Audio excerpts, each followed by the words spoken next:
Olá, participante, seja muito bem-vindo ao vídeo de hoje. Nele nós iremos apresentar os resultados referente a maio de 2024. Como de costume, nós iniciamos aqui com o cenário global. No cenário global, os destaques são para os Estados Unidos, né? Que o processo de redução da inflação lá ele tem se mostrado um pouco mais complexo do que o previsto, né? E isso fez com que os especialistas projetassem apenas um corte de juros para o ano de 2024. Lá no final do ano de 2023, se vocês participantes puderem voltar nos vídeos anteriores, a gente comentou que existia a possibilidade de corte de juros já no início do ano de 2024, lá nos Estados Unidos. Só que esse corte não ocorreu. E isso fez com que esse primeiro e segundo trimestre fosse bastante volátil, né? Todo o ânimo que nós tivemos ali em novembro e dezembro ele foi dado como uma frustração no início do ano, né? Por quê? Porque essa expectativa era de que a inflação fosse vir menor e que os cortes de juros nos Estados Unidos fossem ocorrer já no início de 2024, mas isso não aconteceu. Até o momento, nós não tivemos nenhum corte e as projeções são de apenas um corte para o mercado americano. Na Europa, já iniciou-se esses cortes, né? O Banco Central Europeu decidiu aí por reduzir a taxa de juros em 25 base points, né? A taxa hoje lá já está em 3,75, então a gente já vem de uma redução já na Europa.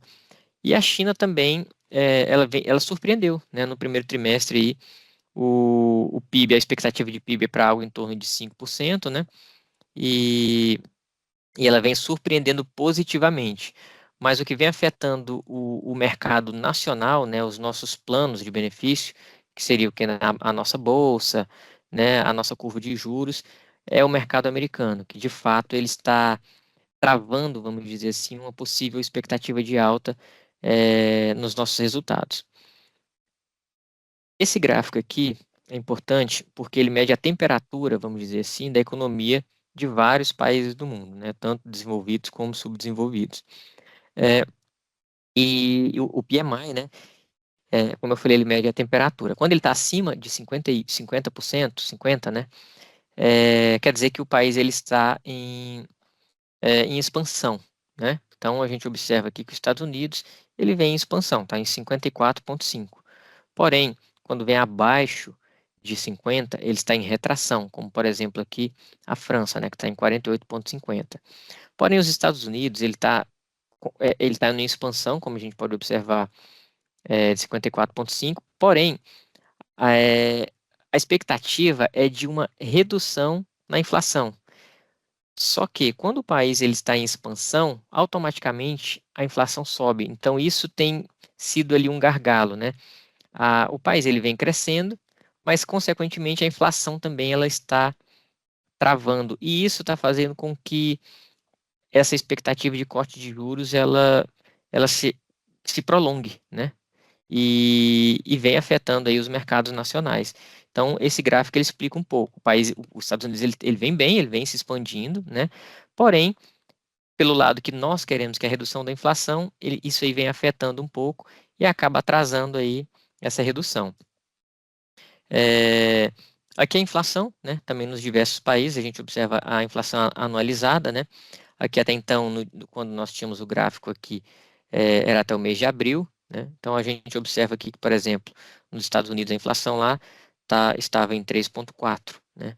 E é uma inflação alta para o mercado americano, é uma inflação alta, né? A expectativa é de que ela venha a se reduzir mais para iniciar esses cortes de juros. E aqui são os títulos dos Estados Unidos, os títulos longos, né? Os títulos de 10 anos, eles chegaram a bater 5% aqui, né? Aqui, por exemplo, final ali de 2023. Isso só tinha acontecido lá em 2006, 2007, que foi a crise do subprime. Então, a gente observa que nós quase atingimos o pico aqui de uma crise, né, catastrófica nos Estados Unidos. Então, a gente observa que os títulos eles estão bastante altos, assim, os títulos de 10 anos, e, e isso faz com que os recursos dos países emergentes, como o Brasil, por exemplo, o estrangeiro ele retira recurso do Brasil e aloque recursos nos Estados Unidos, porque lá está pagando um juro bom, né, de 5%, e um risco menor, que os Estados Unidos ele tem menos risco do que o Brasil, por exemplo. Por isso que a gente prejudica os países emergentes. Por exemplo, a Bolsa Brasileira ela é muito afetada pelo dinheiro estrangeiro. Então, quando o estrangeiro vem, retira dinheiro, vende todas as posições e vai para lá, a nossa bolsa cai, né? Então, isso aqui afeta diretamente o nosso mercado.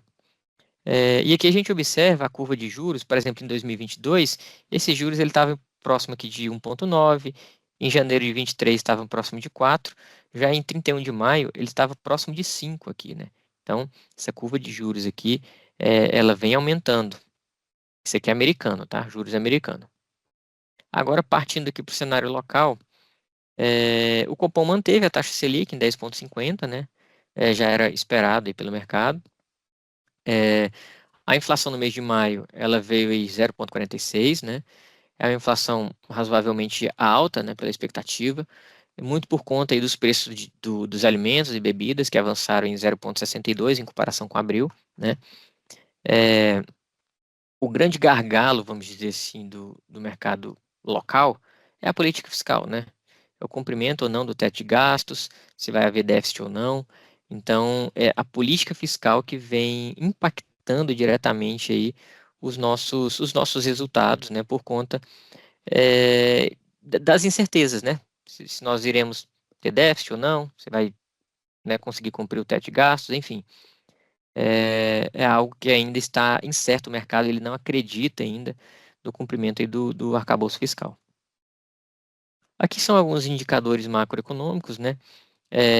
Aqui no caso nacional, né, o crescimento do PIB para 2024, a previsão é de 2,1%, né? A taxa de desemprego, que é uma taxa que vem caindo, né? A gente observa aqui que de 2015 para cá, né, é a menor taxa, né? A previsão é de 7,5%. O IPCA também previsão de 4%. Para níveis de Brasil, uma taxa é um IPCA razoável, né? E GPM aqui 3,1%. E a taxa de câmbio, a gente sabe que ela está mais alta do que isso hoje, né?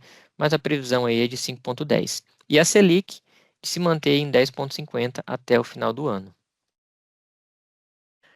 Aqui a gente já fala um pouco sobre bolsa, né? A bolsa ela fechou o mês aí de maio, né? 31 de maio, em 122 mil pontos, 122,098, com uma queda aqui de 3,4, né? Todos os índices locais caíram, né? O destaque positivo foram para os índices internacionais, o S&P caiu subiu 4,80 e o MSCI World subiu 4,23, mas a expectativa da bolsa local ainda é positiva, né? Uma expectativa aqui, um alvo aqui, um preço-alvo dado aqui pela BB Asset é de 141 mil pontos e uma potencial valorização ainda de 15%. Aqui nós trazemos os diversos retornos de mercado no mês, no ano, né, e ao longo do período. O que a gente pode observar? No ano, o dólar ele vem subindo bastante, subiu aqui 8,27%. E isso ajudou, de certa forma, os nossos planos na parte dos investimentos no exterior. Porém, o Ibovespa, né, caiu bastante, vem caindo aqui 9,1%, e o IMAB está caindo aqui 0,13%. O IMAB que influencia os nossos títulos aqui marcados a mercados atrelados à inflação. Então, agora partindo aqui para os resultados do mês de maio, a gente observa aqui que os nossos planos BDs, eles ficaram acima da meta, né? Semar BD, Equatorial BD, tem aqui o CELPA-P, CELPA-R, o conservador também, né? O moderado ele já ficou um pouco abaixo, arrojado também, por conta justamente da sua parcela de risco, né? A parte de renda variável puxou um pouco para baixo, a gente vai ver mais na frente. O Equatorial BD ficou aqui praticamente empatado, o CD Alagoas também ficou um pouco abaixo, e o BD Piauí, CV Piauí um pouco abaixo também. BD Goiás praticamente empatado e CV Goiás um pouco abaixo também. Esses planos que ficaram um pouco abaixo, provavelmente eles possuem, a gente vai mostrar mais na frente, um pouco de risco nas suas carteiras. E como o mês de maio foi um mês de bastante volatilidade, né? A bolsa caiu bastante, as curvas de juros elas abriram bastante e acabaram prejudicando aqui os planos como um todo. Em 2024, a gente observa que o arrojado ele está negativo, né? Como eu falei no início do vídeo, o primeiro e o segundo trimestre eles foram ruins porque devolveu-se os retornos obtidos em novembro e dezembro por conta daquela expectativa de queda de juros americanos. Isso não aconteceu. Aí o mercado devolveu tudo aquilo que ganhou nos 2 meses, né? Só que agora vem se ajustando, a gente já prevê já uma expectativa já esse ano, né, de corte de juros, o mercado deve se ajustar aí. A parte local ainda está um pouco incerta por conta da política fiscal, né, mas a parte do estrangeiro, ela já vem se mostrando mais previsível, né, a gente já deve ter aí um corte nos próximos meses da taxa de juros americana. Nos 12 meses, a gente observa aqui que a gente vem acima da meta em todos os planos e perfis. 24 meses também, estamos acima da meta em todos os planos e perfis. 36 meses, aqueles planos que possuem maior risco, eles estão um pouco abaixo da meta, porque aqui a gente pega um período do início da guerra da Ucrânia, né, que nós tivemos bastante volatilidade e acabou prejudicando esses perfis que possuem um pouco mais de risco. Aqui a rentabilidade por segmento, como eu falei, a renda variável, ela puxou um pouco para baixo, aqui o Equatorial BD, por exemplo.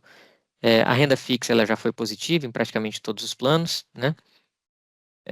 Da mesma forma, nos outros planos, a renda variável puxou um pouco para baixo. Aqui nos planos de Goiás também, da mesma forma. Aqui nos perfis, o perfil moderado, o destaque positivo foi o investimento no exterior, como eu falei, né? Fechou positivo em 4,30, né? Por conta também da influência, um pouco da influência do dólar, mas também o mercado lá fora, ele vem subindo, né? Ele vem sendo destaque aí no mundo como um todo. O arrojado também da mesma forma, caiu um pouco aqui a renda variável, mas também subiu aqui o exterior. E o conservador, como só possui renda fixa, ele fechou positivo. Aqui é a atribuição de performance, né? É o que cada segmento contribuiu para a performance do ano de 2024, né? Então, no ano, por exemplo, nós tivemos no Semar BD uma rentabilidade de 4,98 no ano. Desses 4,98, 4,92 vieram da renda fixa, né? Então, os planos BDs, basicamente, a renda fixa é primordial aqui, a atribuição de performance praticamente é toda da renda fixa. Então, quando a gente passa para um plano que tem um pouco mais de diversificação, a gente observa que outros setores também influenciam. Por exemplo, você vê Goiás, teve a renda fixa, que foi importante, mas o exterior também foi importante, estruturado. O que puxou para baixo foi a renda variável. Nos perfis, a renda fixa foi importante, né? No caso aqui do moderado, o imobiliário também, exterior, depois a operação com participante. A única que puxou para baixo aqui foi a renda variável, né? No CD arrojado, nós tivemos a renda variável que puxou bastante para baixo, né, por ter uma posição um pouco maior. Os outros segmentos seguraram, né, tentaram segurar aqui um pouco, mas acabou que não conseguiu manter a rentabilidade no ano positiva, né? E aqui a alocação, né? A alocação nos planos BDs não tivemos nenhuma modificação, né? Celpop PR também não. Planos BD de Alagoas, CD Alagoas também não. Piauí também não tivemos nenhuma mudança. Goiás também não, mesma composição do mês passado. No CD moderado e arrojado nós tivemos, né? O arrojado ele está com exposição um pouco menor aqui no mês de maio, devido à migração de participantes para esse perfil, né? Nós tivemos aí em abril o período de migração de perfil, né? Só que esse recurso ele chegou para a gente em maio, né? No final de maio, e nós não tivemos tempo hábil para fazer a alocação dele. E aí ele ficou na renda fixa, né? Os recursos que vieram dos outros perfis para o arrojado ficou na renda fixa. Em junho a gente já corrigiu isso, a gente já alocou ali em cada, né, nos seus respectivos caixinhas, né, aqui, mas acabou que o arrojado no mês de maio, ele ficou com exposição menor aqui em renda variável e investimento estruturado, porque o normal geralmente aqui é 25%, aqui é em torno de 10%, né, nós já fizemos esse ajuste já, e no mês de junho isso aqui já vai estar ajustado. Então, CD arrojado, como eu falei, a composição é essa, e o CD conservador, 100% é renda fixa, né? Então seria isso, né? A apresentação de hoje dos resultados referente ao mês de maio. Espero que tenha ajudado. Qualquer tipo de dúvida, sugestão, a gente está disponível aqui para esclarecimento. Peço que compartilhe esse vídeo aqui com os demais participantes para que todos fiquem engajados e cientes aqui de onde está sendo alocados os recursos, né? É importante para a gente os questionamentos de vocês para a gente tentar melhorar aqui o nosso trabalho, ok? Então, até o próximo mês e muito obrigado e até mais.